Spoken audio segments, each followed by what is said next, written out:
McDonald's employees. What was the most scariest thing that you experienced at McDonald's? I worked the overnight shift at a McDonald's off the interstate, the kind of place that stayed open 24 hours and saw everything from exhausted truck drivers to drunk college kids. Most nights were boring, mopping floors, flipping burgers for the occasional traveler, listening to the hum of the fryers. Then there was the night that still sticks with me years later. It was just after 2 a.m., slow as usual, when a man walked in. He wasn't drunk, but something about him made the air feel wrong. Tall, thin, wearing a heavy coat even though it was early summer. His eyes were wide, scanning the place like he was keeping track of every exit. We had maybe 3 other customers in the dining area, 2 truckers and a kid who looked like he'd been out skateboarding all night. He came up to the counter, ordered a coffee, and just stood there staring while I rang him up. His hands were twitching slightly, not from cold, more like nerves. When the coffee was ready, he didn't sit down. He stayed at the counter, sipping it, still watching the door, then the parking lot, then me. About 5 minutes later, the front door swung open hard enough to make the bell rattle. 2 other men came in fast. One of them was breathing hard, sweat pouring down his face like he'd been running. The other kept his hand inside his hoodie pocket. They didn't order anything.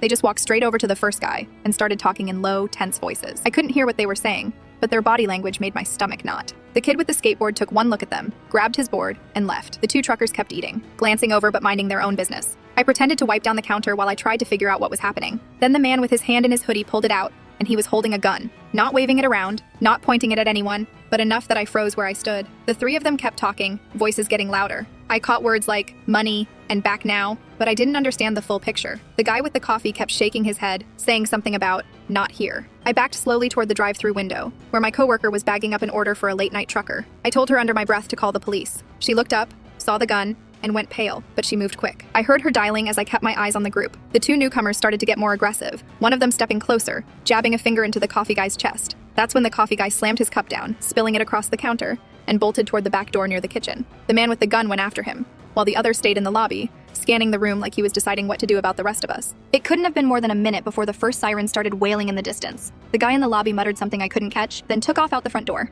A few seconds later, the man with the gun ran past the drive-through window, heading into the parking lot. Police cars rolled up almost immediately, blocking both entrances. Officers came in, asked quick questions, then started sweeping the area. The coffee guy was gone, so were the other 2. One of the truckers told the cops he'd seen them all pile into a beat-up sedan and tear out of the lot before the police pulled in. We never got the full story, but one of the officers told me later they thought it was a drug deal gone bad. The coffee guy must have been waiting there for the meeting, and when it went south, he bolted. The scariest part for me wasn't even the gun. It was how quickly the whole thing unfolded. 1 minute I was making change for a coffee, the next I was wondering if bullets were about to fly in a McDonald's dining room at 2 in the morning. After that night, corporate sent someone down to install extra cameras and move the registers farther from the lobby. I still worked there for a while, but every time someone came in wearing a heavy coat in the middle of summer, I felt my pulse spike. That one night proved how fast normal could turn into dangerous.